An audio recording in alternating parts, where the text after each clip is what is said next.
Dad, isn't it time for illegal ham in the face? But bro, where's the banjo? Some Cleveland sports shows try to give you hot takes, but only one can give you a big old piece of hot ham. Welcome to Illegal Ham to the Face. Talking all Cleveland sports. And don't forget our Fat Boy Tuesday, where we also ham it up with some fun food topics. Without further ado, let's serve up some ham. Here are the Ham Boys, Fatty and Big Bri.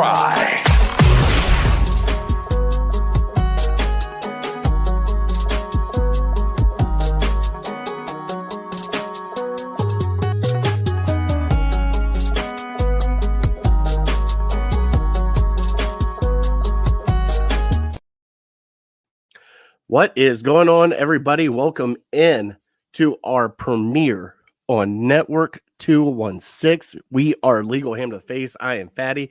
He is Big Bri. What is going on, big fella? Hey, man. How you doing? I'm good. How are you doing with that big mitt right there in the camera? What a great start to 2024. I tell you what, I couldn't draw it up any better myself. You're living high as a king, aren't you, over there? Never happened in my life, as far as I can remember, having both my teams playing to this level. Hey, between the Browns, Michigan, and Tennessee, you should be feeling pretty damn good, right? Oh, yeah. Tennessee, too, put a thumping on Iowa, right? Well, Iowa has no offense. Let's be honest. Oh, no. Yeah, they could have scored 6 points. And, I think what Tennessee hit the under by themselves because Iowa put up 0. So I think the over-under was like 35, and yeah, they got under themselves. Good for them. It's unreal. All right, so welcome into Legal Ham to the Face. For new viewers, we are moving from Tuesday to Thursday now. So this is pre-recorded, okay? So I won't see you in the comments, but on Thursday, I will be in the comments when this goes live. So if you want to talk to me, I'll be in the comments chatting up with everybody if you want to. But the reason why we had to pre-record, Bri's going to be in Erie, PA. So we had to do something together, get it done quick. And with the premiere in 216, we got to do it now. So perfect timing. It's all right. We got plenty to talk about. So our show is brought to you by Lake Erie APA and Kheel. Also, City Dogs Cleveland. Can't thank them enough. They had a great year. Whole bunch of adoption. Bri, I saw 3 dogs adopted that were on our show over the weekend. Really? Yeah. So amazing. Awesome. Amazing. So I do not have a new dog for us tonight, but our trivia will be brought to you by City Dogs. I'll get back in touch with Beth from City Dogs and we'll get everything going again. We do have a illegal ham to the face fantasy football champion to announce tonight. Feel bad for the runner-up. We will get into that here a little bit later. We have our Cleveland headlines. We are going to be talking about the Browns locking in the 5th seed. Bri, expectations are just through the roof right now. Didn't even know this was going to happen, and it's truly great. And then finally, we're going to get into Fat Boy Thursday with new food and new you. And finally, our top 3 Cleveland teams' New Year's resolutions. What we think that our Cleveland teams, the Cavs, the Guardians, the Browns, need to do for their New Year's resolutions. So you ready to go, Bri? You know it. All right. We always start our show with some shout-outs. Bri, it's been a couple weeks. Do you got any shout-outs? Yeah, we'll start with a melancholy one and a Browns legend who recently passed away. Frank Ryan, the last quarterback to lead the Browns to a championship, bringing a football championship to this city. Lived a good, long life, 87 years old. Wow. But, anytime we lose, I would consider him, I think a lot of people probably would consider him a Browns legend, even though he might not have the stats and the longevity as some of the other quarterbacks or players in the franchise history. But yeah, anytime you can win a championship, and especially since it was the last one that we saw, well, a lot of us didn't see it, but if you're 60 and older, hopefully you saw it. You probably have to be 70 and older to really remember it. It deserves to be shouted out, and he'll always have forever a special place in our heart as Clevelanders. And, thoughts and prayers with his family. It's unfortunate news, but yeah, we could all only be so blessed to live a life like that. I don't know a whole lot about what he's been up to the last several years, if he still lives in the area, if he has family in the area, but certainly let them know if you know any of them that Browns Nation's thinking about them. And yeah, just it's crazy to think that it's been that long, and somebody who quarterback that team of our last championship is 7 years old, but unfortunately that's the reality we live in. Yeah, it's crazy, and especially being 87. I mean, I'm telling you what, that's a good life right there. I mean, I've known people that, especially if you look in the headlines lately, 52, 54, 61, 87, especially after playing a career of football that you did, and especially last championship, Bri. I mean, crazy. Well, I played with probably the one, maybe the two bar face mask, and or leather helmet back. It's possible. I'm sure he played some of his career without a face mask and just a leather helmet. You're absolutely right. So for him to be taking those hits and whatnot, and obviously they didn't throw as much as they do now, but yeah, what a life lived. The only other shout out I got is I went and visited my brother this past weekend up in Chicago, and had an unbelievable time just kind of hanging out, spending time with them. And so he's an avid listener to the show, so I figured I got to shout him out. And it was just awesome spending time with them. We were talking. I wasn't for sure if he would come back for a Browns home playoff game if we had one, but he assured me he would be back. So it got me dreaming a little bit. We even started talking about maybe what happens if we go to the Super Bowl? What do those plans look like? And so it was a fun conversation to have. And after that game on Thursday, we're flying high. We feel like we can beat anybody as long as we don't lose another 5 guys to injury or something like that. And we might even get a couple guys back before the playoff game. So yeah, that was pretty awesome. Just spending time with them on the high of the Browns, last several game win streak. And yeah, we were having a good time. What is it, 5 now? Is it 4 or 5 in a row? It's at least 4. I mean, if we can count it up, the Jets, the Texans, the Jaguars. Who else do we have in there? There's got to be somebody else that I'm forgetting. I know it's at least 4. Somebody else I'm forgetting there. But if you remember, we talked even when they released the schedule, going back to last March. Yeah, Texans. I said Texans, Jaguars, Jets.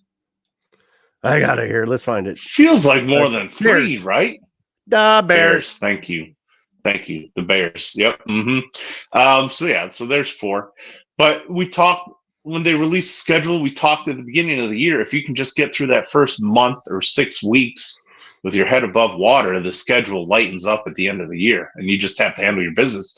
Little did we know, it lightened up a lot when the Texans don't have C.J. Stroud and the Jets don't have Aaron Rodgers, and now this week the Bengals don't have Joe Burrow. So these are games that we will be favored in, and you just have to handle your business. And thankfully, we got a quarterback that is on fire, maybe the hottest quarterback in the league right now. And so we're handling our business. Yeah, you don't want to mess with Flacco right now. If he kept this up over an entire season, he would be probably the MVP. It's just absurd. He was on his couch 6 weeks ago.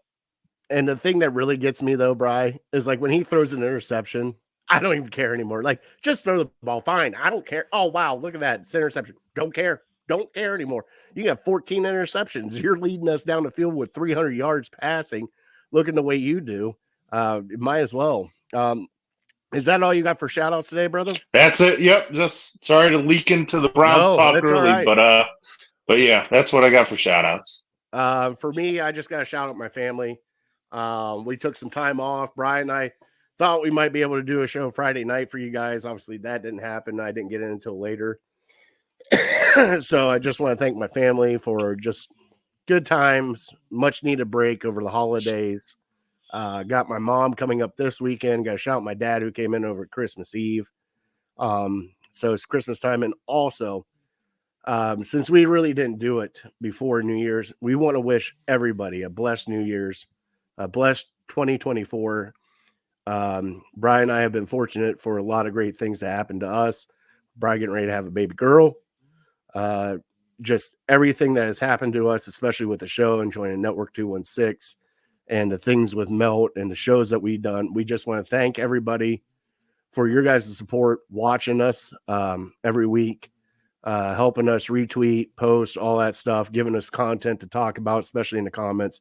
We just want to thank you guys. We appreciate you guys watching, and hopefully we keep growing the way we have been, Bri. It's been a fun ride, and keep it going as long as we can, because guess what? The Browns are going to run like this. We might as well run like it too, brother.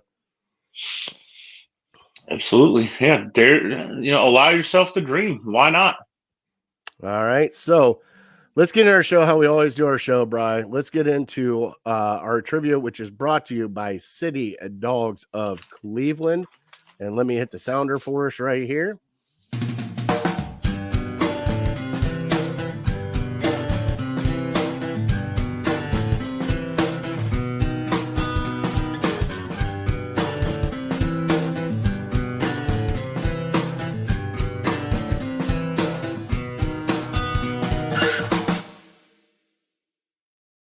And like I said, our trivia is brought to you by City Dogs Cleveland. I'm going to put their ticker up down here at the bottom. Right there it is the way to get a hold of them. Please go adopt a dog. We do not have a dog of the week this week. I got to get a hold of Beth. Like I said, it's kind of crazy time that we're having right now, but it is my turn for trivia, Bri. And I got a whammy for you. We have clinched the playoffs, like Bri. We are the 5 seed no matter what happens, correct? Correct. That's correct. All right, so we are playing in a wild card game. Bri, what is the Cleveland Browns record in the wild card? How far is this all time? Like going back to all time, or is this just even before the NFL? Before they joined the NFL? No. This is like after, so not pre 1966. Okay, this is after so it goes back to 66. All right, so we have, let's just put it this way, all-time playoffs, all-time, this is including 66, they have 38 games. Wow, okay. All-time. More than I would have thought.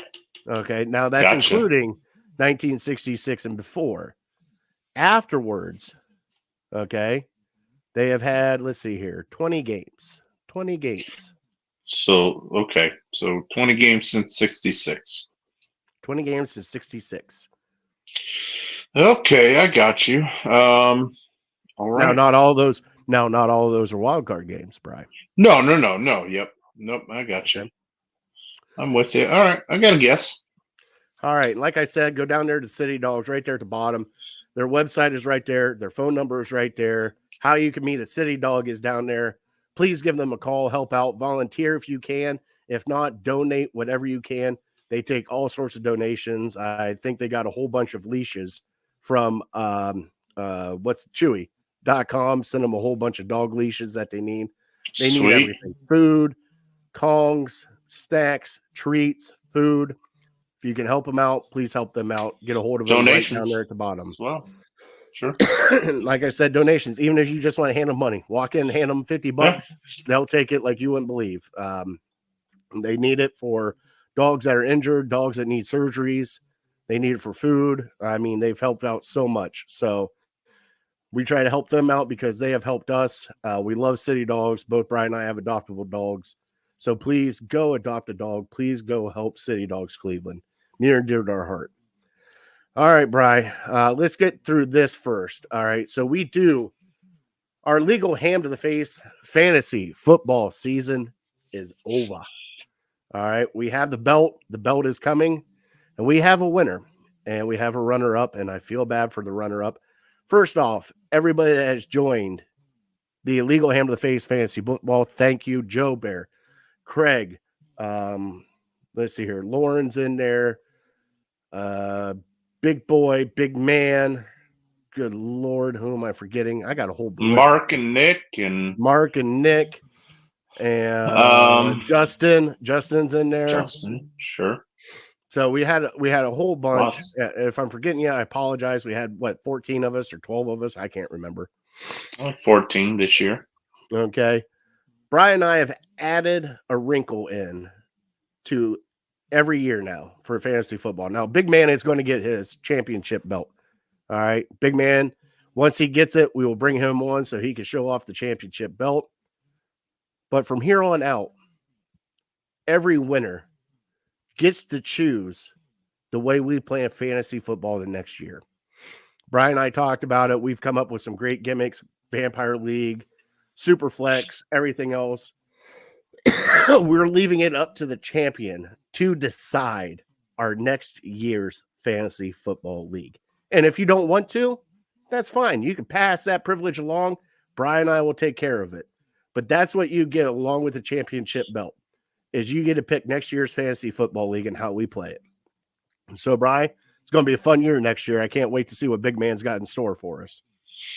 Oh yeah, he's a fantasy football pro, so he'll have something fun for us, and he's got 9 months to figure it out before the next, maybe 8 months before the draft. But yeah, I can't wait. I'm excited to see what he comes up with.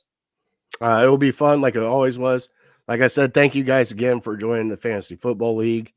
I know a lot of us had some problems with people going down, and it was not pretty for some people. And also, Chris, I apologize for finishing second. Like, I think it's 3 years in a row you finished second. No. The Buffalo Bills of fantasy football. No way. So hopefully he'll change his name to, was it Marv Levy for next year's? Jim Kelly, sure. Perennial runner-up. Don Beebe. There it is. Don Beebe for next year's fantasy football. God, I feel so bad for him, too. And when I were talking, he's like, who should I play? I'm like, I can't get into this, buddy. I know. I feel so bad. I had a couple guys texting me for fantasy football advice, and I'm like, man, I don't like that. I don't want. I'm sure I'm going to give you the wrong guy. You're going to be mad at me, but I'm just giving you honest opinion on what I would do. But doesn't mean it's going to work out.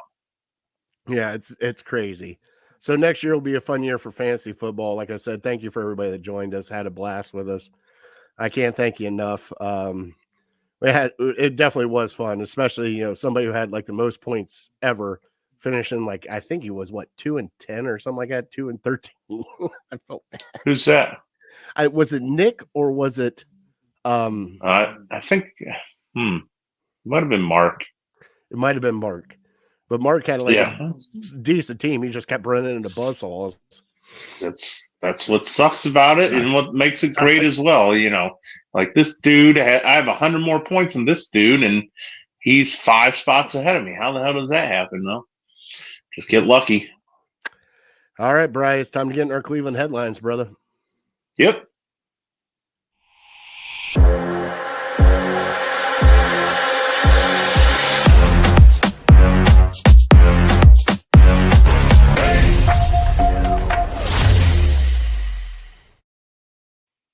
All right, we're not going to talk Guardians. We're not going to talk Cavs. We are going to talk Browns. And in Cleveland headlines, Browns keep winning, and they clinched the 5th seed in the NFL playoffs. They had a chance for the number 1 seed, but that kind of blew up in their face when Baltimore kind of trounced Miami. Almost had an AFC North title in our belt right there, but that did not happen. But hey, Bri, we made the playoffs. We're locked in as the 5th seed.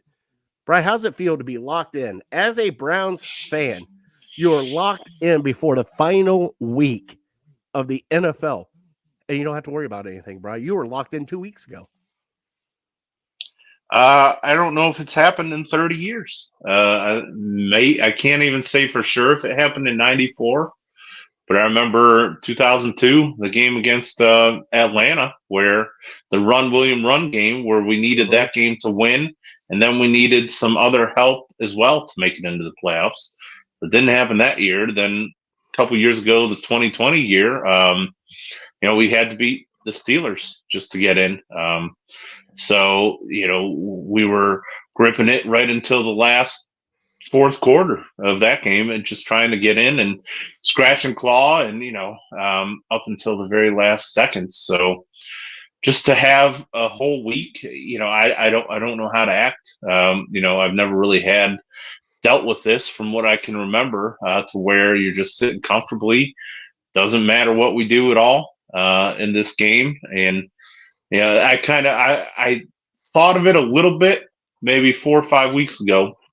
Yeah, maybe 3 weeks ago. I don't want to give myself that much credit, but my cousin who lives down in Cincinnati, I told you, she texted me wondering if I wanted to go to this game in Cincinnati. And in the back of my head, I'm like, man, if we take care of our business, I don't know if this game's really going to mean anything. Like, do I really want to drive 4 hours? Obviously, spending time with family would be great, but going to the game, do I really want to go to a game where, doesn't mean anything? The Bengals are out now, so it means nothing for them. I don't know if I do. Hell yes, Brian. You rub it in their face. You walk down there proud with your Brian Sipe jersey, and you puff your chest out as a Browns fan, and you tell them to suck it as you're down there. You're I wouldn't do. No, I wouldn't do that, because I've been to Cincinnati Stadium maybe 3 or 4 times. Even though they're in division rivals, they've always been kind of cordial to me, other than maybe 1 or 2 people like talking a little bit of trash. If it's brown, flush it down is kind of a popular saying down there. And even I think my cousin's little 10-year-old son said it to my wife over Thanksgiving, and she was asking me about, what does that mean? And I go, I've heard that plenty, so I know where he got that from. His dad told him that. But as far as, I don't hate the Bengals like I hate the Ravens, like I hate the Steelers. So it just hits a little bit differently. Yeah, I know, but I mean, I would. As much as Bengals fans have talked, they're out without Joe Burrow. They look horrible. That's true. True. Just for once, and this is what's really the ninth in the cake that is getting me excited, Bri, is karma's on our side for once. It's amazing. Magically CJ Stroud's got a concussion and he can't play anymore, so we're going without a starting quarterback. Look at that. It's just unreal that this is the dominoes are just going like that. And it's is this the year? We have people finally in the national media, Bri, going, I'd be scared of the Cleveland Browns if I were you. You should be scared of the Browns. Finally, the national media is looking at us, Bri, and they should be scared. Our defense is playing outstanding. You got Joe Flacco throwing the ball everywhere. David Njoku has turned out to be one of the best tight ends in the NFL, Bri. He is number 1 yards after catch, Bri. Go figure that. Number 1. For the whole season? For the whole season. He's number 4. Number 4 in receptions. Wow. Surprised by that. I know you just watched the game against the Jets, and he had probably 100 yards, 100 yak yards just on Thursday in the first half. And so, but to hear that projected over the entire year, or not even projected, the whole stats for 17 weeks that he's number 1, that's crazy. Crazy, isn't it? You were the guy who said sick and tired of these tight end screens. What, though? They're not even tight end screens anymore. No, bro. I know they're not, but it's just funny that now the tight end screens seem to they're right, like you said, they're not screens, they're more crossers, and that's what he got, or just these 5-yard curls that he's just catching, and he's just taking that 3rd and 15 to start the game. It's just a little easy, simple route, get it in his hands, and he made a play. It was just a dump off. He was the last person probably you looked at and just dumped it off, and he gained 30 yards on it. Made a play. Bri, this team is fun. I have not had this much fun watching a Browns team than I am right now. And I don't know why. I don't know if it's because the team's actually together and they're having fun together. I don't know if it's Flacco just throwing the ball wherever he wants to throw the ball. I don't know if it's the defense just have Ronnie Hickman coming. That's our third string safety getting a pick 6. What What? Yeah. This doesn't happen to us, Bri. This doesn't happen to us. What's exciting is, with all this and all the adversity and everything, it makes you think that the culture is finally changing. And, because in years past, we would have packed it in and we would have just been like, okay, well, we have a million excuses to make why we're not going to make the playoffs this year, why we're not going to compete for a championship. But this team, it's almost like they're playing loose because of all the injuries and because they know they have the excuses and they know nothing is expected of them anymore because we have Pro Bowler after Pro Bowler after Pro Bowler go down, and we have starters go down in the last 3-4 weeks and out for the year. And it's like, okay, nobody expects anything from us, so we can just go out there and we can play free. And, what we've seen from Flacco now, our expectations are starting to rise again. So, people are expecting, if they get bounced in the first round, which I don't want to jinx them or anything like that, but if something doesn't go their way in the first round, we're going to be pretty disappointed because right now we look like one of the best teams in the AFC, maybe second best. The Ravens just look like a powerhouse right now, but we beat them. Lamar Jackson's, he's not going to look like that against our defense. We have tons of experience against him, so he's not putting up 50 against us, so we don't got to worry about that. But yeah, just the looseness that Flacco's playing with, and why shouldn't he? He's got nothing to lose right now. He's got the arm talent, as we've seen. His mobility is kind of surprising a lot of people. And just, some of the plays he made, that play to Ford that went like 50 yards for a touchdown where he just evaded a sack and rolled out.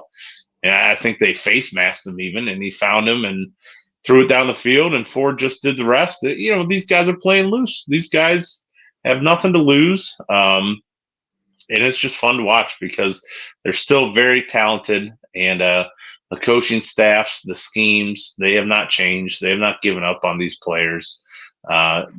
Jim Schwartz, Bill Callahan, what more can you say about those guys? Kevin Stefanski, it looks like a mastermind now, putting up 34 points in the first half. It's just, everything's turned up green. Everything's turned up brown and orange. As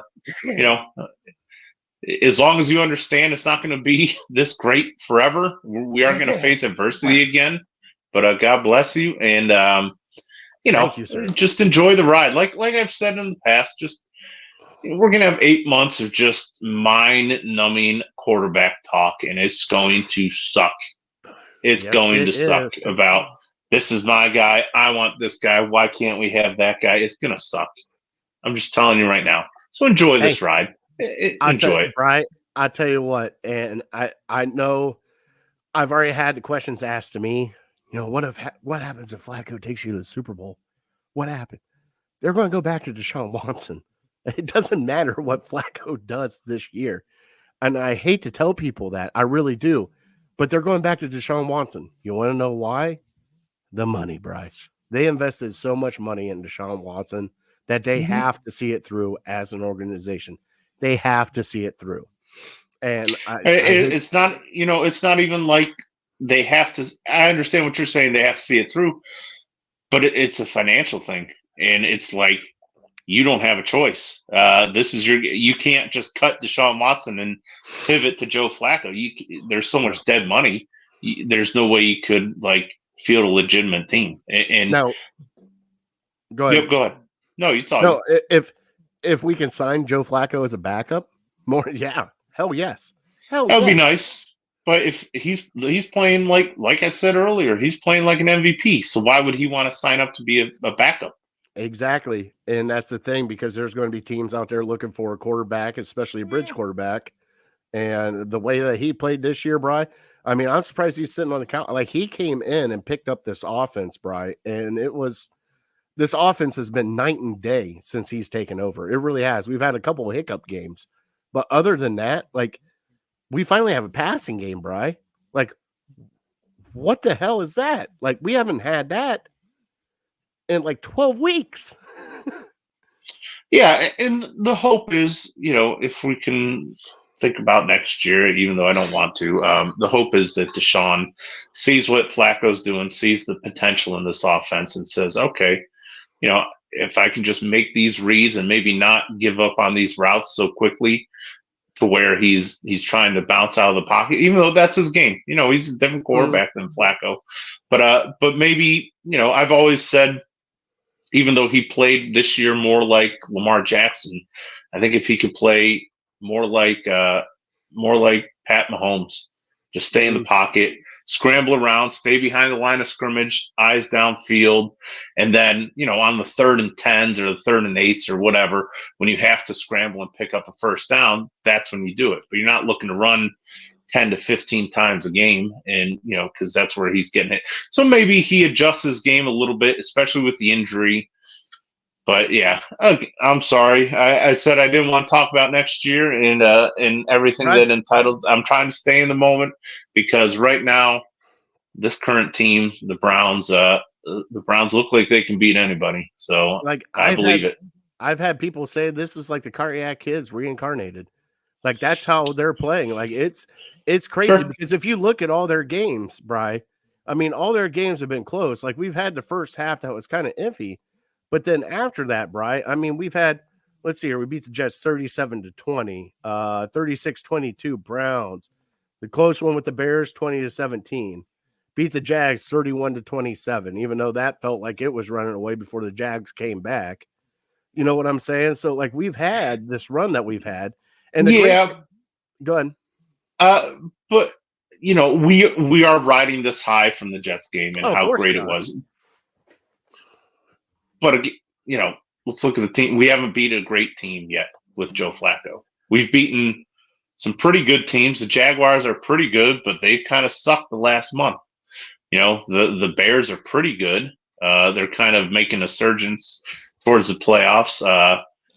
Case Keenum and Trevor Siemian, they're backup, maybe third-string quarterbacks. So I don't want to take anything away from them, and I'm sure they're professionals. Especially Flacco's seen it all. He's a veteran. He's not going to get too high. But as fans, you kind of have to temper your expectations a little bit because you still haven't – I wouldn't say you've beaten a top 10 team.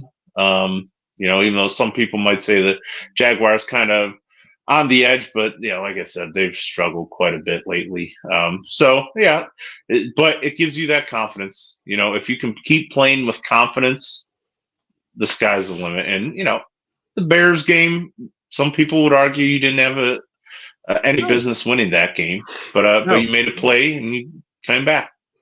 And also the thing is, though, Bri, is you're beating teams that you're supposed to beat. That's where I'm kind of getting at. This is the Jets with Zach Wilson or whoever the heck was their quarterback. This is the Texans with Case Keenum. These are the teams that you have to beat. Hobbled Trevor Lawrence, not the same Trevor Lawrence. So these are teams that you have to beat. This is what you're supposed to do. Normally, when we get a team like this, like the Jets, right? We get a team like the Jets. Next thing you know, it's a close game. You're going, what the hell is happening? You're supposed to beat this team. And we always lose those games, Bri. Now we're winning them. These are the games we're winning because we're supposed to win them. Yep. And that's where you can be confident and you can be happy about the progress this team has made. We're now winning the games that we should win. And again, I think that does a ton for your culture. I think that does a ton for the locker room and the confidence in this head coach and frankly, the entire coaching staff where, it wasn't that long ago where we were asking, is Kevin Stefanski the man? And now he's looking to hopefully maybe get his second Coach of the Year award in 4 years. And I think overtake Bill Belichick, I think, and maybe hopefully some point next year become like the third winningest coach in Browns history, which is kind of crazy to think that he's been that good, but he has been. So yeah, enjoy the ride. It should be a lot of fun this next month. Bri, hand to God, I was so pissed off at Ken Stefanski. Play calling at everything else. And how this season started last season with just everything. Jacoby, the Baker stuff. I was so pissed at that. This man has changed me, Bri. This man right now, with the adversity that this team had, and I wrote my first article, okay? And I'll have it out here in a little bit, and it's about Coach Stefanski. This team could have gone 9 different ways. When Nick Chubb got hurt, Conklin got hurt, Watson got hurt. This team could have inverted, and this could have been a shit show of a season. But then they got PJ Walker winning. What? PJ Walker won, 2 games? Essentially, yeah. He didn't start the Indy game, but I give him credit for it. But, you're sitting there looking at this, and this team has bought into each other. And yes, I'm not saying it's the coach or anything else. Do I still have questionable calls about the coach and his offense play call? Of course I do. Of course I do. We're always going to have that. They have that with Bill Belichick. They have that with Andy Reid sometimes. Yeah, we're going to have those problems with the play calling and the time management with that. But this team has bought into him, Bri. And I think for once, between him and Andrew Berry finding the left tackle, Christian, Jerron Christian, bringing him in, piecing this team together when it's got injured, bringing Kareem Hunt in, knowing Kareem Hunt was out there, bringing all these people in, Bri, that were out there. They pieced this together where it's Cleveland versus the world is what it is right now. I mean, to see David Njoku to hop in the stands and drink a beer after that game, God, tell me you saw that. Oh, yeah. Yeah, I saw him doing shots in the Muni lot, too. All right, I'm making a goal for you. You got to get David Njoku on this show. We got to drink with David Njoku. If they can do it in the Muni lot, if they could do it in the stadium, then he could do it here on Illegal Ham to the Face. I don't know how I'm going to do that when I don't have Twitter or Instagram or anything, but we will figure it out, Bri. Maybe I'll send him a handwritten note. I tell you that much. You do that. Write it to the Cleveland Browns. Say we need David Njoku on our show. But no, like this team could have gone 900 different ways, and Coach Stefanski has kind of kept this team together and kept gelling around it, and they just bought in, Bri. They bought in, and I think of all people, I know that you have your coaches. You have like D'Amico Ryans. Should be definitely after everything that's going on there. And I know you got your 40 to Kyle Shanahan. I know you got all these. But none of them, if you look at the stats, Bri, the Browns are the only one on their fourth quarterback. Everybody else has got their same quarterback throughout the entire year. The Browns are on their fourth quarterback, Bri. Who can do that? Who can do that? And I don't know the stat. I know for this year, that's the first time. Maybe I don't know if it's an NFL history or that you've had 4 quarterbacks start a game and the team has made the playoffs. Minnesota could potentially do it. I don't know. They might have got eliminated this past weekend, but it's not only that. You've had 4 quarterbacks start multiple games. It's not like you just have one guy spot start here, one guy spot start there for one, and then one guy spot start there, and you have your starting quarterback for 13 weeks or something. No, it's you needed all 4 of these guys to get you wins, and I think DTR maybe was 0-2, but man, he showed some progress too, and that they signed this Jeff Driscoll. Who knows? Maybe he'll start on if I'm Stefanski, I just kind of needle the NFL and I start Jeff Driscoll, and I can tell everybody I've had 5 quarterbacks start a game. I would this season. I would just to rub it why in. not? Sure. What's it going to matter? Why not? Yeah. Right. So have we heard? Is DTR done for the year? Have we heard about that injury? Bri, I don't know. I have not kept my ear to the grindstone since I've been back, so I don't know for sure. Everybody's just been so high on this Jets win. It's like we forget that we're still kind of dealing with some impactful injuries, and but I'm sure that'll kind of work its way out going forward to the first playoff game. But yeah, if he's out, then you got to decide if you want PJ Walker as your backup, or you want Driscoll if he can learn the offense that quickly. Like I said during the it was before Flacco, so it was the Denver game. It's very, very clear to me that Kevin Stefanski does not trust PJ Walker. So I would not be surprised if he doesn't see the field again unless it's dire straits.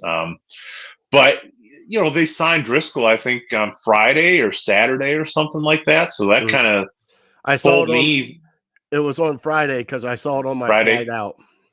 Okay.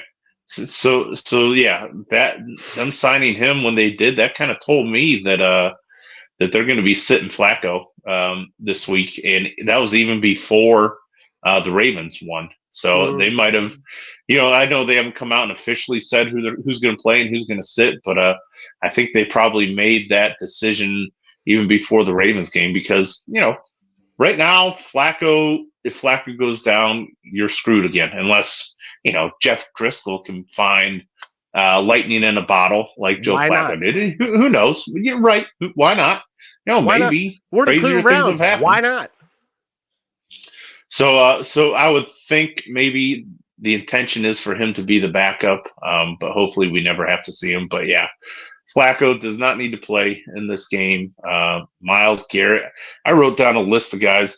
Cooper can sit. Don't need to see you. Flacco and Batonio on offense. They're good. Don't need to see them. Defense, Garrett, Ward, Tomlinson. JOK, I'd say he's just so important to the defense. Even though he's young and relatively healthy, don't need to see him. And then Zadarius Smith has kind of been dinged with a little injury here, a little injury there, and he did again with the Jets. And he's just getting older, so I don't need to see him. So those are the core guys. Like, maybe you suit them up or whatever, but they don't need to play at all. And the other guys, the starters, Emerson, Newsome, Teller. And maybe you let them play like a quarter or a half or something like that. But the way it's been going this year, do not take those chances. I don't care. You don't give me this crap that they might be rusty in another week for a playoff game. I'll take a little bit of rust for a couple plays if it means I'm not going to lose this guy for a season. Yeah, no, I get what you're saying, Bri. I agree with you that like Garrett should sit. JOK would be questionable for me because the way he's been. Ward, I would definitely sit because you've been doing it without Ward too, and you save him for the playoffs. Zadarius Smith, I agree with. You got backups there.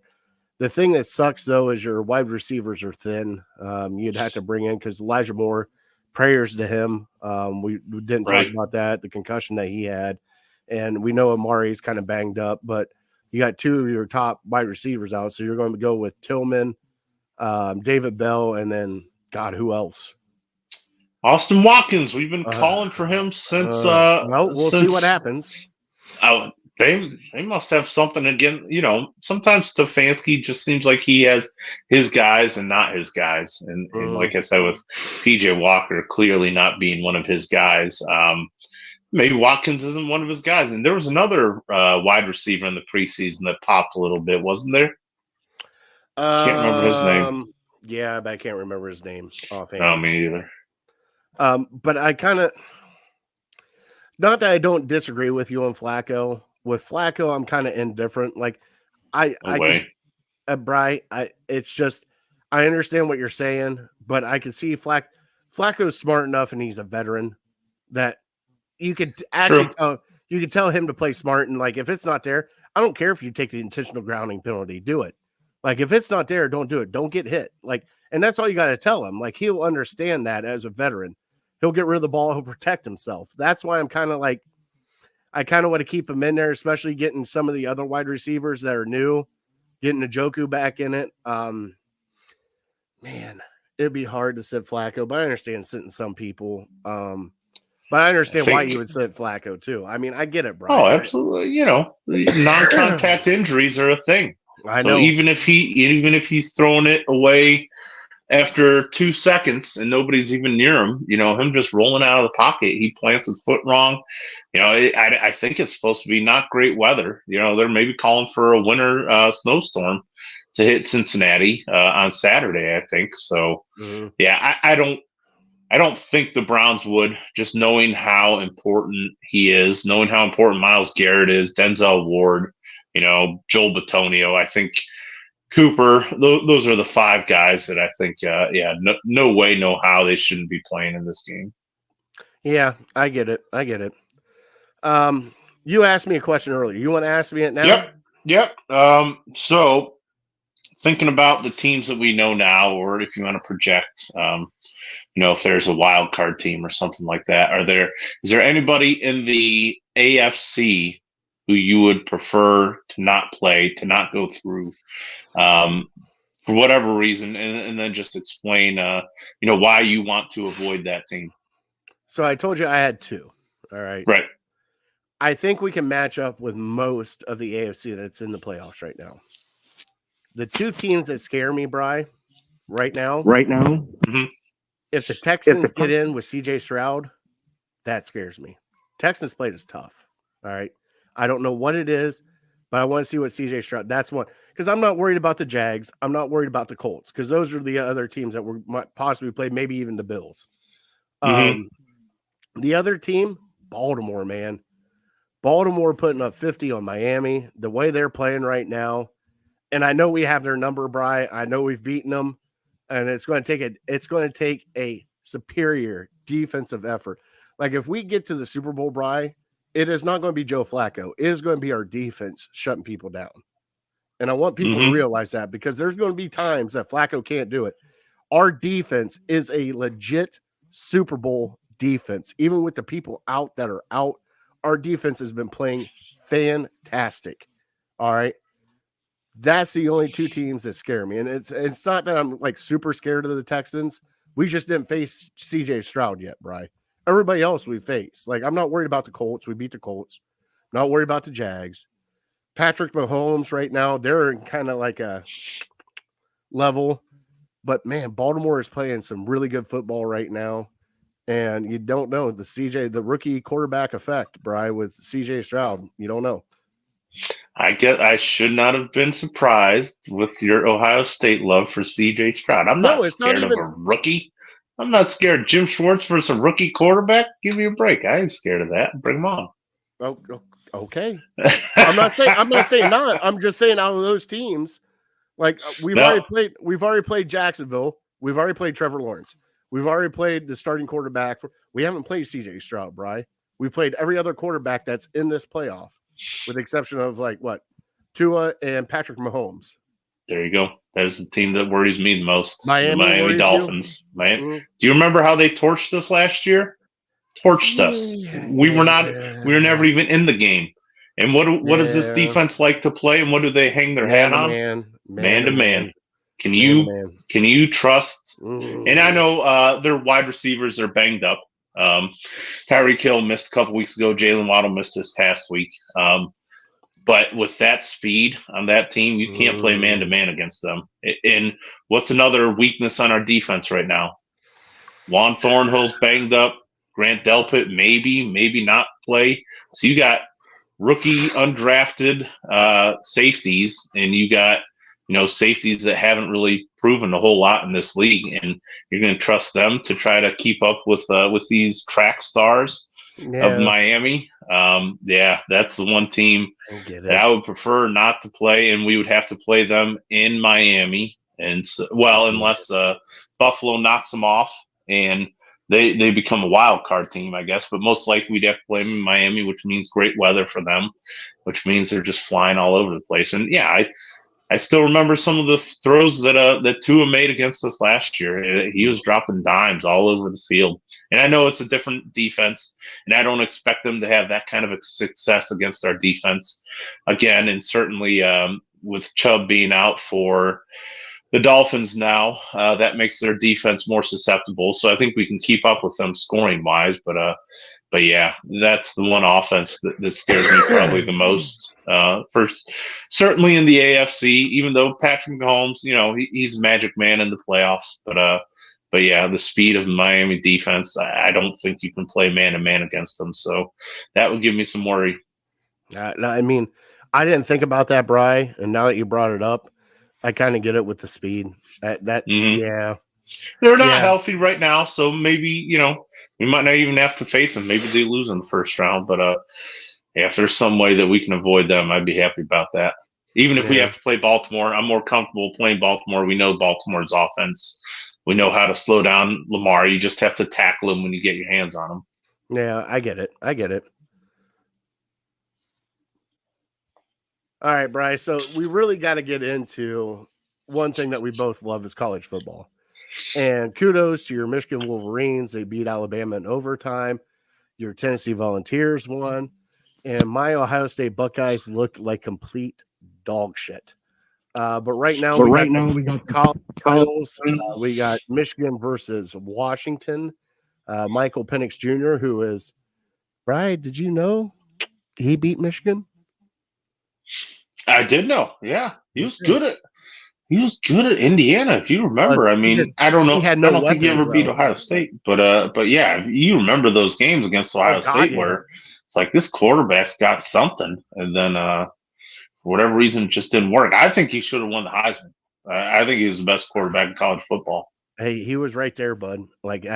And the thing, what's really impressing me right now, they're still on this Caleb Williams train, him being the number 1 overall, pick. And I'm just sitting there going like, guys, Michael Penix isn't bad. Like, seeing some of his throws against Texas, boy can drop some dimes.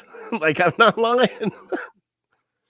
People have been disrespecting Washington all year long, and I think it's great for college football because it actually worked out to where the 2 undefeated teams are playing each other. Yes. So I think that's great. That's what everyone should want, even though Florida State. We won't talk about Florida State. Yeah, they had all the guys opt out, so obviously that was the reason for that one. But Georgia put it on them. And who knows, Georgia may still be the most talented team in college football. But you have the 2 teams, the 2 most deserving teams that are undefeated playing each other. So as a college football fan, hopefully, Ohio, it's going to be hard for Ohio State fans to feel good about that. But the system worked. And, I think it should be a great game. You got one of probably the best defense in the country going against the best quarterback in the country. So, I know they're not, Michigan is a big name, but Wisconsin is not a huge name. And it's not Alabama and Georgia or anything. You mean like Washington? Or Washington? What'd I say? Wisconsin. I was close, right? You're right. It's out that way. Yeah. West of us. It should be a great game, and probably nobody wants to hear me go into the Michigan roster and how that game came to them. Dude, can we talk about that punt at the end of the game? Are you kidding me? All you have to do is field a punt or just let it go. You don't even have to field it, just let it go. And it felt like just epic way to lose a game, like only the way the Browns can lose the game, that we've seen so many times. How can you? All you have to do is, or miss a field goal, like we've done a couple times this year. You miss an extra point, and it's like, okay, how do you freaking miss an extra point? It's pretty much a gimme, and the Browns do it, and thankfully they won one of those games. But yeah, what do you get? Nobody wants to hear me talk about Michigan. What are your thoughts on Ohio State? Oh no, so we're going to talk about Michigan a little bit longer. Okay, you did get a new beer, right? Yeah, no, I'm good. Okay, good so Massage Boy, Massage Boy. Oh yeah. Justin. Too bad I haven't heard about him. Justin was all on that blue train, that blue and maize train. He was rooting for Michigan. Really? I didn't know that about him. I didn't. Something for me, but it's not like normally I kind of root for the Big Ten, and now it's just to the point where I don't even care if it doesn't matter to me, and especially with Michigan and Alabama. Like for me, honestly, if let's just say everybody got injured, I wouldn't have gave 2 shits. Like it wouldn't have bothered me one bit. Like honestly, I watched maybe 5 minutes of that game, Bri. 5 minutes. Sure. Yeah, I understand. Okay. Did I watch Washington, Texas? No, I didn't even watch that. You want to know why? Because my team really sucks. I couldn't even watch. Bri, you and I were texting during the Ohio State game, and it was like I couldn't believe it. 3. Bri, I'm going to try to keep it PG for our show, for Network 216 and everything. 3 GD points. 3 of them. And I understand Marvin Harrison was out. I understand that Kyle McCord's in Syracuse, of all fucking places, Syracuse. PG. Oh, that's went out the window now. Gotcha. I can't believe it. I can't believe we only scored 3 points against Missouri. And I'm not saying, like I talked to you earlier, I'm not saying Missouri's not a good team. I'm not saying that. Mm-hmm. I'm just saying the talent on Ohio State should be better than Missouri. The talent alone should beat Missouri.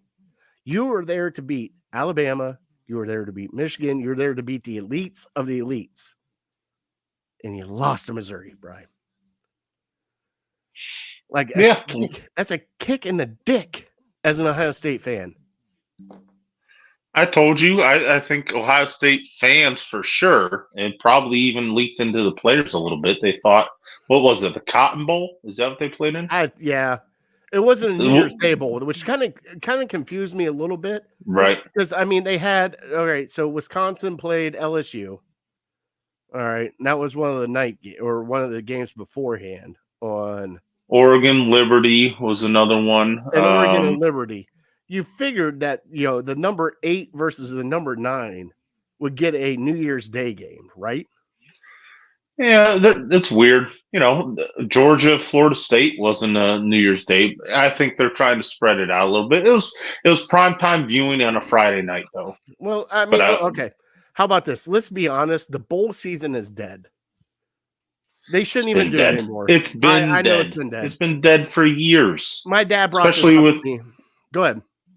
Well, especially with kids opting out now. It was a big deal. It was a big story when Christian McCaffrey opted out like 5 years ago. That was a big story. I think he was one of the first to do it, or maybe Leonard Fournette or something like that. But now anybody who thinks they have a future, and I can't blame them. No, I can't blame them. If you're Marvin Harrison Jr., do you really want to play in that game?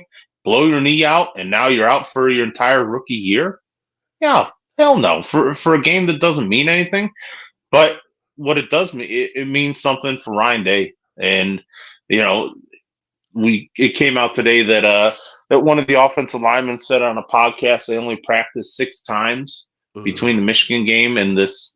That's a terrible look. I understand if the starters, the NFL pro prospects are uninterested, but for the coach to be uninterested like that, and you got your nose shoved in it on national TV in prime time. And so what else does he have to do? I understand he has to recruit, but what else do you have to do other than you have a whole month to get your team prepared to play a game and you have 6 practices? That's terrible. And it's not like you didn't. I understand the quarterback wasn't there, but you still had Travion Henderson. You still had Cade Stover play. You still had Emmanuel Buka play. You still had these 5-star wide receivers that you've been recruiting for 4 freaking years play, and you still only scored 3 damn points. Like, what are you doing, Brian? What are you doing? And you know something? Okay, we're going to talk about the opt out too now because you got me started on the opt out. I don't care if you opt out. That's on you. But how can you look as a teammate? You're looking at that guy opt out, knowing that he was in every game to see if you guys made a national championship. Guaranteed, if they made a national championship, Marvin Harrison would have been playing, correct? Oh, of course. Okay. Yeah, of course. But since it's not the championship game, they're opting out. As a teammate, now this is me personally, I'll be looking at them like, bro, I understand what you're doing, but you're sitting there going like this. I understand you got your future. But you play with me 10 games, and now you're just saying, screw you. I'm done with you. Get the hell out of here. Like, it was okay for the 10 games that we played beforehand, but now it's not good enough for you. Come on, man. That's where it separates from the team to me. It's a personal decision.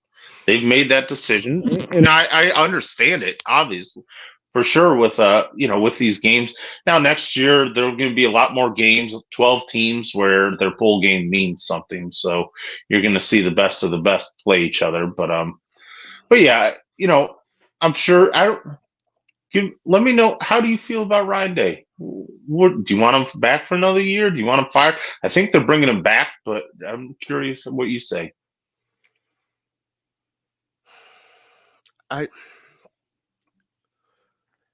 My dad said it perfect. And when it comes to the big games, Ryan Day is coaching not to lose. He needs to flip this around and coach to win. All right. He needs to stop being conservative. And my dad even brought it up. What day and age? We're in the pros now. 4th and 2, you're going for it. 4th and 1, you're going for it. What is that saying to your team on 4th and 1 when you have the talent that Ohio State has, and you send out the punter? Like, if you're past the 50-yard line, 4th and 1, yeah, let's go for it. Let's sneak it. Let's run a power. They never did that, Bri, especially the Michigan game. Like, he coached the Michigan game scared. and not playing to win. And I've never seen, it's been a while since I've seen it. I'm not saying Cooper was that way, but Tressel was never that way. Urban Meyer definitely was never that way. I mean, how many times do you see Urban Meyer pulling his hair on the sidelines because they got a 4th and 2 and they didn't make it? But he tried to get that 4th and 2. You know what I'm saying? Like, he's not even trying it. He is sitting back looking at all these 5-stars that he's recruiting and expecting them to be the 5-stars on the field, especially certain games. And it's not, you got to coach these kids. And you got to coach these kids to win. And I feel like he is not coaching these kids to win. Well, look at Harbaugh last night. On his own 30, 4th down, 3 timeouts, 3 minutes left. He went for it because he didn't want to give the ball back to Alabama and say, maybe I never get to see the ball again and we lose this game. He said, well, this is it. It's time to put up or shut up time. And they went for it and paid off for them, and they ended up winning the game. And so, yeah, sometimes you have to make those tough decisions. But to me, with Ryan Day, it's a developmental thing. It's what I saw with Brady Hoke and with Rich Rod in Michigan. You're not developing these players. Ohio State has top 3 recruiting class every single year. So they should be a top 3 team every single year. If you look at their recruits, though, Bri, their recruits are wide receivers, running backs, quarterbacks, wide receivers, running backs, quarterbacks. It's not the offensive line. It's not the defensive line that you're used to recruiting. It's not the linebacker, the star linebacker they get. It's not the 5-star cornerbacks they get anymore. They're not getting those. They're getting all these. I told my dad, and this is how I explained it. They have a Ferrari, Bri. They have a speed team. They have a Ferrari. Guess what? Kind of hard to drive the Ferrari if you don't know how to drive stick. They don't have a clutch. They don't have the offensive line like they used to have. They don't have the defensive line like they used to have. How many times have you always seen Ohio State with a 5-star defensive lineman or a 5-star offensive tackle? Like, that's what they would always start with. Like, Dwan Jones, key point right there. You had Joey Bosa, Nick Bosa, Chase Young, 5 stars. You knew them coming in. Can I tell you the defensive lineman right now? Hell no, I can't. I can. Ohio State for 3 years in a row, they got the number 1 recruit in the whole country. Do you know who those 3 guys were? Quinn Ewers was one. That's probably the only guy that most people have ever heard of. And then obviously he transferred out. The other guy was Julian Fleming. Is that his first name? Julian? Wide receiver. Yes. Yeah. So he's like the 3rd best receiver on the team or 4th best. He was the number 1 recruit in the entire country. Mm-hmm. And Jack Sawyer, number 1 recruit in the entire country. He's your defensive lineman that you're clamoring for. He was that coming out of high school. They didn't develop him. Yeah, but if you look at this game, wasn't he the one screwing up everything for Missouri? That's what I'm saying. He's not being developed. He's not being coached right. My dad, I think, might be right. I think it's more assistant coaches than head coach. You don't have the assistant coaches in place to produce, to get these guys to grow. And I'm not saying it's not Brian Hartline, because the wide receivers have been fantastic as they come through. But you also got to develop a quarterback. You also got to develop running backs. You also got to develop an offensive line. And I don't think it's there for Ohio State. I don't think they have the guys to do it, Bri. I was trying to think of guys Ohio State fans would get excited about for next year. Aaron Nolan. I've heard of Aaron Nolan's name a ton. You're going to put the entire pressure of this giant football program, college football program on an 18-year-old's shoulders and just pray that he's good. It's between Devin Brown and Aaron Nolan, buddy. Oh, Aaron Nolan's going to be at Devin Brown's. I mean, do you think Devin Brown's going to be anything special? He wears 33. They already told Devin Brown that he is getting a chance to start. He's going to fight for the starting job, and we'll see what happens. But what really shocks me is they're not hitting the transfer portal and going after one of the big name quarterbacks. They're just one guy. They're sitting tight and not doing a goddamn thing. The one guy that they were linked to, Cam Ward, he's going in the NFL now. Exactly. And then I heard there's another guy they're linked to now. The hell if I know his name. He goes to Kansas State, but if you're hoping you get so your whole season kind of rides next year on a transfer from Kansas State and an 18-year-old kid. And I'm telling, as a Michigan fan, I love it because Michigan's never been higher and Ohio State hasn't been lower since the Cooper years. Like I never recall Ohio State fans. Never once do I think they said fire Jim Tressel. Never once do I remember them saying fire Urban Meyer. Well, we questioned Jim Tressel a couple of times, especially in the championship games against Florida and LSU. There was some questions there, but it was also Tressel got us there. So you can't really bitch because you got there. I mean, with Urban Meyer took over a suspended team and went 12-0, Bri, with Braxton Miller as a quarterback. Sure. I mean, the only weird year we had was the Fickle year, and that was the 6-6 year or whatever that was with Fickle as the head coach before Urban Meyer. So we had, it's not like we don't have to run. It's not like we're not a good team. It's just the situations and the stupid shit we do, especially as a coaching staff and as a team, that, how do you not get up to play Michigan? That's the one thing I don't understand. I told you they got up this year. Michigan was a better team this year. I was surprised it was so close. But Michigan is a better team in the trenches. Let me give you that. I'll give you Michigan is a better team in the trenches. Well, see, you're falling victim to what Ohio State is. We got these receivers, so they're better. No. 22 years, the team that runs the ball for more yards wins the game. So if you want to win that game, you better win the trench battle. Exactly. Plain and simple. It doesn't matter. You can have Olave, you could have Garrett Wilson, you can have C.J. Stroud back there throwing the ball around. It doesn't matter. That's why I told you they need a scrambling quarterback. If they want to beat Michigan, they need a scrambling quarterback. Milroe almost did it last night. This Aaron Nolan, I think, is supposed to be a scrambling quarterback. You need a running back there. It's not even a scrambling quarterback. It's just a quarterback that gives you a chance to run, Bri. That's when they were at their best. C.J. Stroud never scrambled. He really didn't. I know. He never beat Michigan. You mother. Right. That's it. Right. Show's over. Who beat Michigan? Terrell Pryor did. Ram for a bunch. Justin Fields did. Ram picking up 30 yards on 3rd and 13 or something like. And it's just backbreakers. But if you're going to sit in the pocket, J.T. Barrett did, and he never really ran. Look at the game last night. Milroe got sacked a ton because he sat in the pocket in the first half. He finally started running in the second half, and he started having success. So if you want to beat Michigan, that's it. You need a running back at quarterback who can throw it a little bit.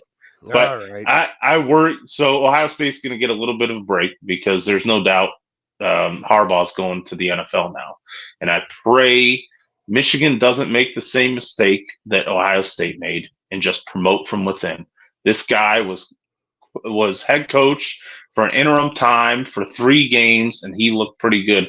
Let's just make him the full-time head coach because that's what Ohio State did with Ryan Day. That's what it sounds like Michigan's going to do with this Sharon Moore, which nothing personally against him, but if you're going to be in the national championship game, you should be able to get pretty much whoever you want, with the exceptions of the Sabans and the obviously Ryan Day and Kirby Smart and the big name. But other than that, everybody else is in play. Open it up to a nationwide search because you got to keep this train rolling. You can't just give it to a guy who's never been a full-time head coach. He is very conservative in his game plans against Penn State and Ohio State. Very conservative. Get the lead and sit on the ball, basically. But the Big Ten's going to change next year. It's no longer going to be, for this whole year, last year, probably the year before that, you had 2 games you had to win as Michigan, Ohio State. You have to win against your rival, Michigan, Ohio State. There's 1 game, and you have to beat Penn State. You basically have 2 tough games every year. Ohio State played Notre Dame this year. Michigan plays Texas next year. Yeah. But USC is going to start stealing wins from you. Oregon's going to start stealing wins from you. Who knows what this does for Washington program? Chip Kelly is still at UCLA, so they're gonna surprise some teams. So it's gonna get a lot more difficult at the Big Ten as Michigan and Ohio State. You're gonna be losing 1, 2, maybe 3 games a year. You'll still make the playoffs, but yeah, start getting used to the new normal. Ugh. All right, so we are going to kind of skip Fat Boy Thursday. I know it's our new Fat Boy Thursday. Everything. Brian and I both got to get up early in the morning. We're already an hour and 10 minutes into this. We're going to do new food and new you. Maybe quickly, Brian, do you have like a new food that you want to try this year? And I know you're very picky. It's every year. It's every year with the kale. Trying to be healthy and put it into smoothies and stuff like that. Kale and spinach and stuff like that. I had a blend just last year, and it took a crap on me probably 6 weeks into using it. So yeah, I had just fruits, vegetables, basically it. You know, you can kind of just mix in the kale in your salad, right? And just eat it like that. Yeah, I can, and I have, but yeah, chop it real small to do that, so I don't really even notice it. Just something about the texture of kale is just kind of rubbery. Really? Yeah, I'm not a big fan. I'll do it. It's not a huge deal, but yeah, they sell you these giant bags for like $3, and you go through like a quarter of it. It's like, well, you gotta throw it out now. Oh, dude, I mix that in. I cook it up almost like I do spinach, do some like vegetable oil, some vinaigrette, and cook it up kind of like that to get that rubberness out of it. You can eat it like that, you know, just kind of like a wilted salad, like you normally get like spinach with like Italian dressing on it and stuff like that. Try it that way. You might like it. All right, I'll give it a try. For me, new food, I eat anything as it is, but you know, I'm trying to start eat healthy too, because obviously fatty, I got to bring it back down for my kids. So I'm kind of giving up all the grains and like the breads and stuff. So I'm trying to just do meats and vegetables. So that's kind of what I got going on right now, Bri, which is kind of nice because I still get to eat all the meat I want to eat. And I get to eat the vegetables that I like, but I kind of cut out the bread. So I'm cutting out a little white bread, cutting out like the sugar. I don't drink that many sugar drinks to begin with. Just cutting out that kind of stuff. So that's kind of what I got going on this year. And you know how we always like salads at work. Like today we had chili without beans in it. So, you know, I had one bowl of chili, jalapenos, that kind of stuff. But like, I'm trying not to get like the very high concentrated, like the pastas, all that kind of stuff. I'm trying to kind of curb that back a little bit. I forgot. Do you guys get lunch every single day? Oh yeah, we do. Oh, that would be tough. Oh, by the way, Tom's last day, which was the 22nd. Oh shoot, I forgot about Tom's last day. We had filet mignon. Filet mignon with mashed potatoes. Nice, good for him. He deserves it. Hey, it was great. Like they've been hooking us up. Now they make some other ones that are kind of questionable. Like there's days we'll have breakfast, which is nice because you get like scrambled eggs, you get like some French toast and bacon and sausage and all that stuff. Yep. And then we get the day of the pasta, whatever, where they just kind of threw some stuff in and made a pasta out of it. Right. And then there's the day where we get fried chicken. That is like the over fried chicken. But once you take like the skin off, you're kind of good. And then we get to days where you just kind of look at it and go, what the hell is this? And then you try it. Well, we had it was like a turkey pot pie we had. And they put it over top mashed potatoes, which was fantastic. But I mean, at some points, and plus we got Rick cooking on Monday and Tuesdays. God bless that man. God bless that man. It's good. I mean, we had technically Skyline chili. So he gave the spaghetti noodles with the chili. You had the jalapenos. He even got tortilla chips there to kind of scoop in the chili, the cheese, sour cream, loaded up that way. Fantastic. Except he does Texas style chili, Brian, which is like all meat, all meat and tomatoes. And then I like the other chili where you get like the kidney beans and kind of everything else in it. Yeah, not a huge bean guy. Yeah, of course you're a few I can take. I'll tell you what, giant honkers. Nope, not for me. I'll tell you what, Butch's beans you would eat. Oh yeah, baked beans all day. I'll smash them. All right.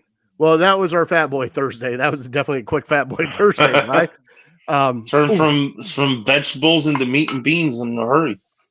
All right, well, let's get it. And I got to get the sounder for Fat Boy Thursday. Like I said, it's a work in progress, so give me time. I'll take care of it. But we do have this one.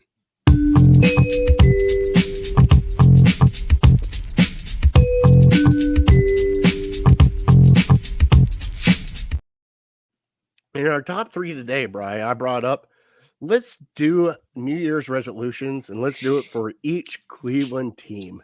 Cavs, Guardians, and Browns. And would you like to go first, or would you like me to go first on this top 3? I'll go first. I'll get it out of the way here. So I got one. You said one for each team. Is that correct? One for each team. The top one for each team for you. Okay. All right. So since we've been talking a lot of Browns, I'll start with them. And for the entire year, this year obviously would be great, but we seem to be humming at an incredible pace. So I'm looking to next year with this one. Basically, it's just to make the offense look like this with Deshaun Watson. Kind of sputtered.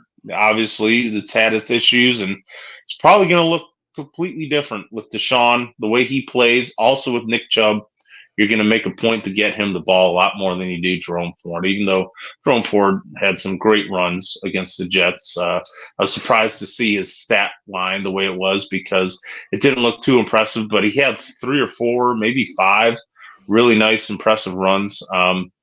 But yeah, just continue this offensive success with Deshaun Watson next year. Find a way to do it. However you got to. I feel like we were on the track this year, and then he got hurt. But so that's the one with the Browns. The Cavs, you got to find a way to salvage the Donovan Mitchell trade. Be it sign him to a long-term deal, or if you're not going to sign him, move on from him. I'm fine. I don't need this year. If he's not going to sign, you give him an ultimatum in February before the trade deadline. Either you sign this now or we're trading you. And so if he doesn't sign it, find some value for him. And then my number 3 for the Guardians would be that number 1 pick. Just get it right. Find a way to get it right. I think we've proven over time that we can develop pitchers. So the thing this team really lacks is the power hitting. So find a power hitting bat. Even if you got a guy who can hit for average, who hits maybe 20, 25 home runs, I'd be fine with that. But yeah, you got to get a star, everyday player to build this franchise around for the city to get excited about. Yeah. For me, for the Browns, number 1, health. We need to get healthy. No more injuries, Bri. No more catastrophic injuries for the Browns. No more right tackles out for the year. No more running backs out for the year. Just if there are a couple games, that's fine. Just don't make a season-ending injuries like the Browns have had this year, part of last year. We can't go through that. All right. Just get healthy, Browns. That's my New Year's resolution for you.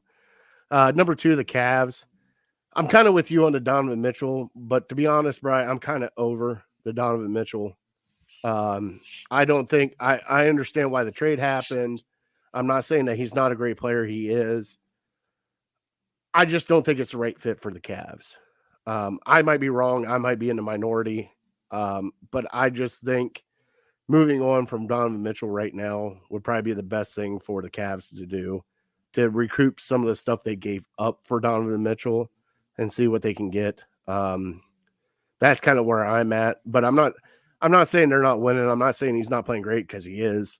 It's just, to me, it's a weird dynamic. Like, you have a great player on your team, but your team, when he is on it, goes away. It's not a team.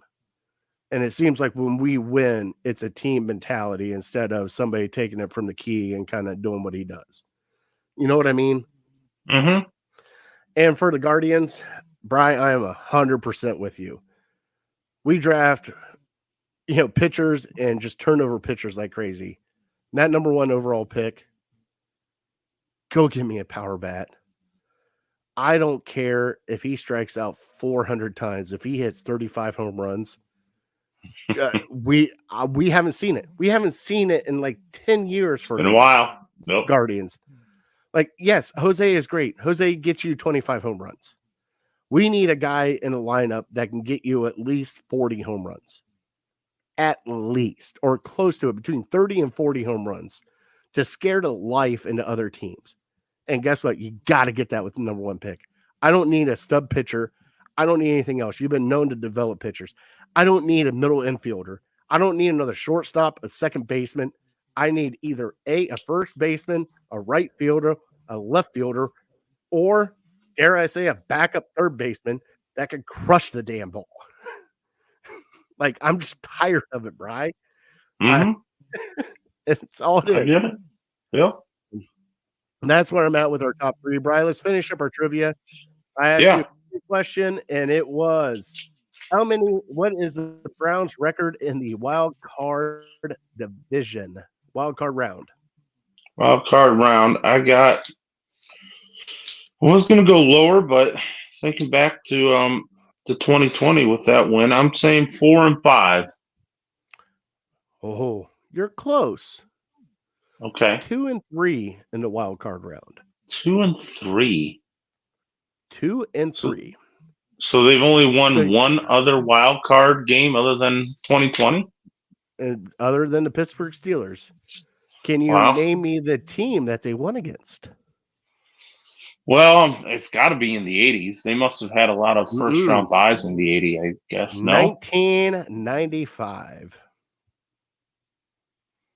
Oh, 94. Oh, yeah, I was at that game against the Patriots. Mm-hmm. Bill Parcells.